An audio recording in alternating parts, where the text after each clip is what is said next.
ఈ నెల 5వ తేదీ నంద్యాల పట్టణం CSI all saints church Chamakalva దగ్గర సాయంత్రం 5 గంటలకు క్రిస్టియన్ ఆర్టిస్ట్ అసోసియేషన్ నంద్యాల వారి ఆధ్వర్యంలో Nandyal diocese bishop the right reverend Santosh Prasanna Rao ఆశీస్సులతో దివంగత రెవరెండ్ పురుషోత్తమ చౌదరి జయంతి వేడుకలు నిర్వహించడం జరుగుతుందని ప్రోగ్రాం కన్వీనర్ అబ్రహాం పేర్కొన్నారు. ఈ కార్యక్రమంలో ముఖ్య ప్రసంగికులుగా రెవరెండ్ కొత్తమాసి జోసెఫ్ వాక్య సందేశాన్ని అందిస్తారని తెలిపారు. హైదరాబాద్ నుండి సంగీత దర్శకుడు స్వరశిల్పి పిజేడి కుమార్ మరియు స్థానిక కళాకారులచే సంగీత కచేరీ నిర్వహించడం జరుగుతుంది. కార్యక్రమంలో అందరూ పాల్గొని విజయవంతం చేయాలని కన్వీనర్ పేర్కొన్నారు.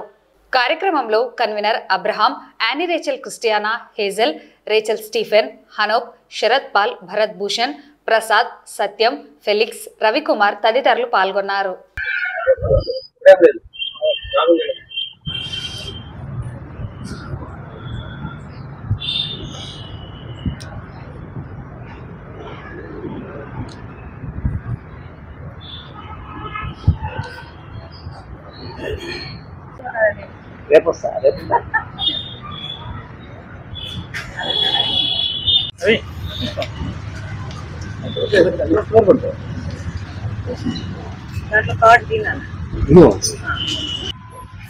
ఈ ప్రోగ్రామ్ అనేది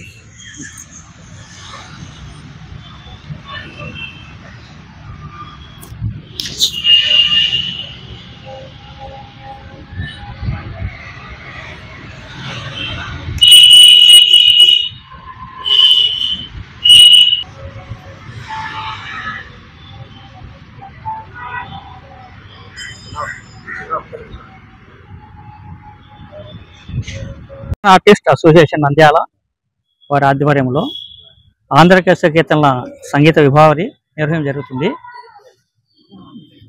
ఇది రెవరెండ్ కీర్తిశేషులు రెవరెండ్ పురుషోత్తమ చౌదరి గారి 223వ జయంతి ఉత్సవాలు కార్యక్రమం.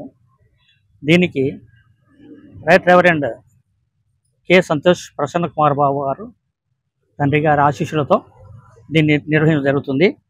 దీనికి ముఖ్య ప్రసంగికులుగా కొత్తమాసి జోసెఫ్ బాబు గారు, హోలీ క్రాస్ కేథడ్రల్ పాస్టర్ డైనర్ chairman and treasurer for the diocese of Nandyal వారు ప్రసంగిస్తారు.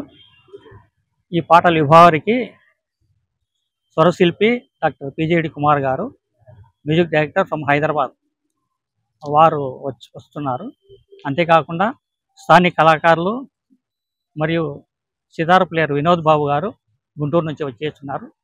కావున సంగీత అభిమానులు మరియు సంగీత పోషకులు, దీనికి సహకరించిన వారు ఆర్టిస్ట్ అసోసియేషన్ వారు మరియు సిపిఎల్ గ్రూప్ వారు, ఈ ఆడియోస్ వారు, మహిమ అకాడమీ వారు, తర్వాత నంద్యాల లోకల్గా ఉన్న స్పాన్సర్స్ అనేకులు దీన్ని సహకరించారు.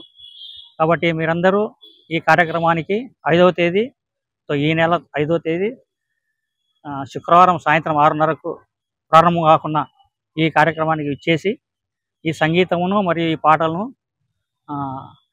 దాంట్లో అనుభవించి మమ్మల్ని ఆశీర్వదించి మీరు కూడా సంతోషించాలని ప్రేమతో ఆహ్వానిస్తున్నాము. నేను ఈ సెలబ్రేషన్స్ కన్వీనరు. నా పేరు Y Abraham, artist association secretary. Purushottama Chowdary గారి 223వ జన్మదినాన్ని పురస్కరించుకుని సెప్టెంబర్ 5వ తారీఖు సాయంత్రం 6:30 గంటలకి గానలహరిని నిర్వహించడం జరుగుతుంది. దానికోసమని మేము ఆయన మొత్తం 180 పాటలు రచించారు. చాలా భావంతో కూడిన పాటలు రచించారు ఆయన. ఆ పాటలలో ఒక 70 పాటలు ఆంధ్ర క్రైస్తవ కీర్తనల పుస్తకంలో ముద్రించబడ్డాయి.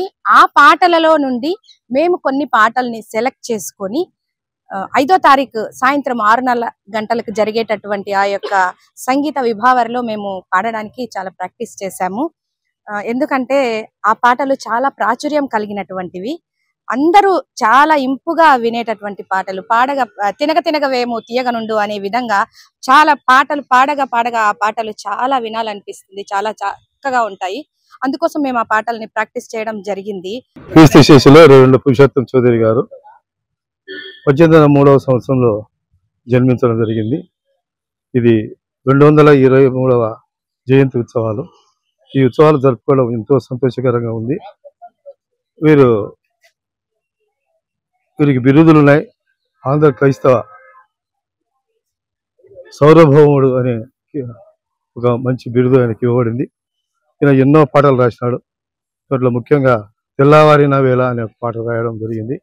దాన్ని ఇప్పటికీ పల్లెటూరులో ఆ పాట పాడుకొని అందరూ కూడా వారి యొక్క దినచర్యను స్టార్ట్ చేస్తారు. అదేవిధంగా ఎరిగి ఎరిగి చెడిపోతే మనసా అనే ఒక పాటను కూడా రాయడం జరిగింది. అది ఆయన ఎంతో కష్టాలలో ఉన్నప్పుడు ఆ పాట రాయడం జరిగింది. తర్వాత వచ్చేసి చివరి స్థితిలో ఆయన అంత కాలంలో ఉన్నప్పుడు ఆయన ఒక్కొక్క అవయవం తగ్గిపోతుంటే సకలేంద్రియంలాగా అనే ఒక పాటను రాయడం జరిగింది. సకలేంద్ర ఒక్కొక్కటి కన్ను, చెవి, ముక్కు ఒకటి కూడా అవి డెడ్ అయిపోతుంటే అప్పుడు మన స్థితి ఏముంటుంది అనే విషయాన్ని గొప్పగా చెప్పడం జరిగింది. ఈయనకు ఈ బిరుదు గొప్పగా ఇవ్వబడింది. తెలుగులోనే రారాజు, తెలుగు ఆంధ్ర క్రైస్తవ కీర్తనలో రారాజుగా పేరు తెచ్చుకున్నారు. వీరిని మనం అభినందించినాము. ఈ విధంగా మనం యొక్క జయంతి ఉత్సవాలు జరుపుకోవడం అనేది సంతోషకరమైన విషయం. చౌదరి గారు 70 కీర్తనలు ఆంధ్ర క్రైస్తవ కీర్తనలలో ప్రాచుర్యం చెందినవి. ఈయన రచించే ఈ పాటలని కర్ణాటిక్ సంగీతంలో ఈయన రచించేవారు. వీటిని ఆయన తన అనుభవపూర్తిగా మరి రాశారు. ఈ పాటలను పాడేటప్పుడు మనం కూడా చాలా అనుభవంతో రచించారు. పురుషోత్తం చౌదరి గారు సెప్టెంబర్ 5వ తారీఖు మదనపురంలో జన్మించారు. వీరు బెంగాలీ బ్రాహ్మణ కుటుంబంలో జన్మించారు. వీరు ఆంధ్ర క్రైస్తవ సాహిత్యంలో గొప్ప కవి, అలాగే వాగ్గేయకారుడు మరియు తొలి క్రైస్తవ పద కవితా పితామహుడు. ఈయన 180 కీర్తనలు రచించి గానం చేసి వాటి ద్వారా ప్రజలకు, క్రైస్తవ లోకానికి క్రీస్తును గురించిన సందేశాన్ని అందించినటువంటి గొప్ప కవి సార్వభౌముడు.